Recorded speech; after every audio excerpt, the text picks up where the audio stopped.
Un évêque, déjà connu pour ses décisions controversées, a choisi d'interdire aux fidèles de recevoir l'Eucharistie, comme cela se faisait depuis des siècles. Derrière ce choix se cache une nouvelle orientation qui concerne toute l'Église, celle d'une foi qui semble vouloir marcher plus droit, mais qui ne s'incline plus devant le mystère. Restez avec nous jusqu'au bout. Ces derniers mois, le diocèse de Charlotte, au cœur de la Caroline du Nord, est devenu un symbole des nouvelles tensions qui affectent l'Église catholique américaine. Avec l'arrivée de l'évêque Michael Thomas Martin, membre de l'ordre franciscain conventuel, un processus de réforme liturgique a commencé qui, aux yeux de nombreux fidèles, apparaît comme une véritable reconfiguration du sacré. D'un côté, on parle d'obéissance aux directives romaines et d'unité ecclésiale. De l'autre, on constate une perception croissante selon laquelle une mesure décisive de standardisation est prise, au détriment de la tradition et de la liberté rituelle. Le changement a commencé avec la mise en œuvre de Traditionis Custodes, le motu proprio qui limite la célébration de la messe latine selon le missel de Saint Pie V. En quelques semaines, les anciennes célébrations furent progressivement réduites, jusqu'à ce qu'il soit décidé de les reléguer à une seule chapelle, en dehors du cœur des principales paroisses. Une mesure présentée comme pastorale, mais que de nombreux prêtres et laïcs ont interprétée comme une marginalisation de la partie du peuple de Dieu qui ne voit dans l'ancien rite pas un signe de division, mais une forme vivante de fidélité et de respect. À tout cela s'ajoute l'attention croissante portée par l'évêque Martin à l'uniformité liturgique, qui s'est traduite par des directives très précises, de l'élimination des pratiques jugées non conformes, à la nouvelle orientation, à la décision actuelle d'interdire l'utilisation des prie-dieu pour la communion. Des informations divulguées par des sources diocésaines et des médias catholiques, comme l'agence de presse catholique, font état d'un plan plus vaste visant à supprimer progressivement ce qui rappelle les sensibilités traditionnelles, les célébrations ad orientem, l'usage du latin, les vêtements liturgiques solennels et maintenant même le geste de s'agenouiller.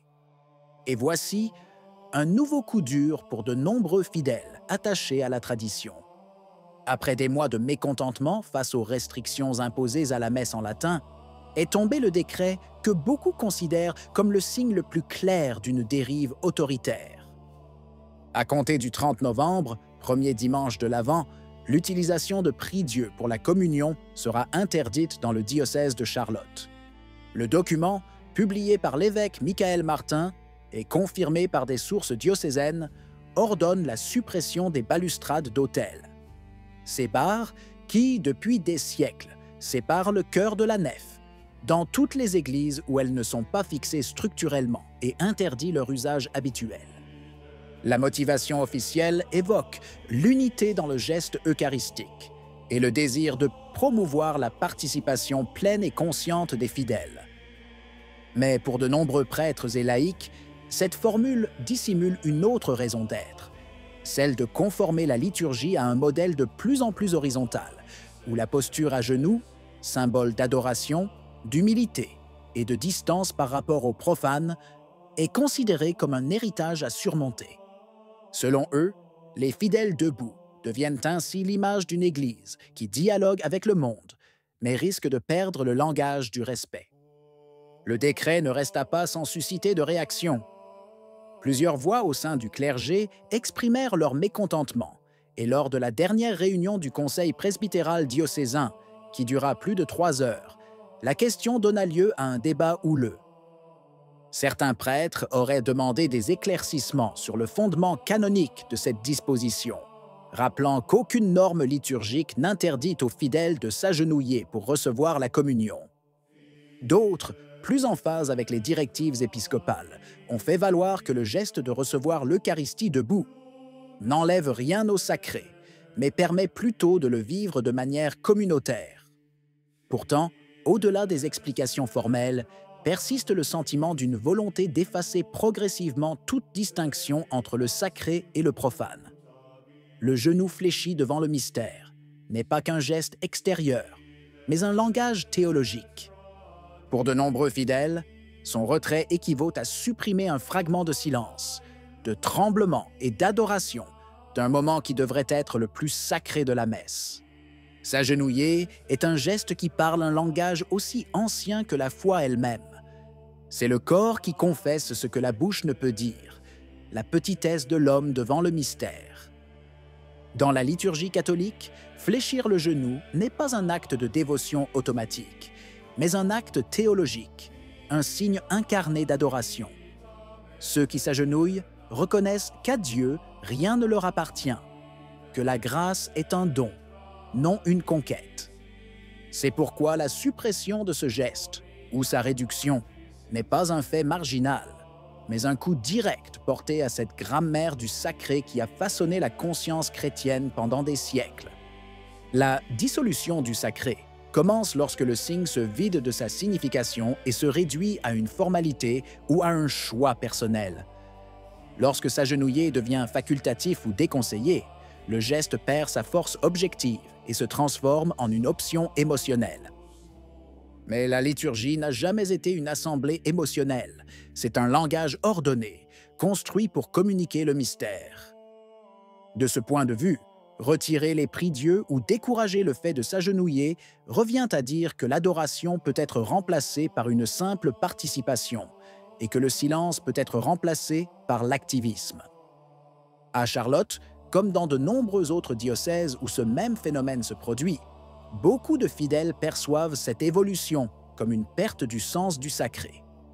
Il s'agit d'un brouillage progressif de la frontière entre le divin et l'humain, entre l'autel et le monde.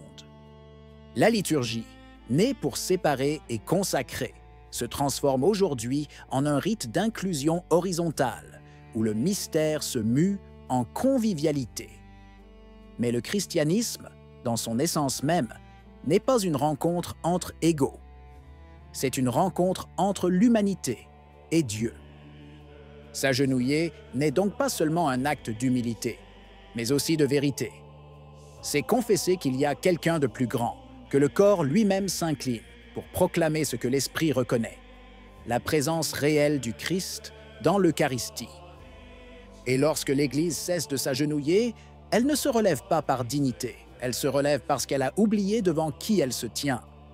Les réactions ne devraient pas tarder à venir. Il y aura des lettres, des appels, voire des demandes officielles adressées à Rome. Pour de nombreux croyants, ce qui se passe aujourd'hui à Charlotte n'est que le début d'un conflit plus vaste, un affrontement entre deux visions de la liturgie et, en fin de compte, de l'Église elle-même. D'un côté, le point de vue de ceux qui aspirent à un culte sobre, participatif et moderne. De l'autre, la conviction que la foi réside précisément dans la distance, sur le seuil, dans le tremblement qui sépare l'humain du divin. L'histoire de Charlotte n'est donc pas un événement local. Elle reflète un parcours ecclésial qui embrasse le monde catholique tout entier, celui d'une Église qui risque d'oublier que le culte signifie, avant tout, s'agenouiller. Peut-être pas devant un autel de pierre, mais devant un mystère qui demande encore silencieusement à être reconnu. Qu'en pensez-vous? Si la vidéo vous a plu, laissez un commentaire. Amen. Que Dieu vous bénisse.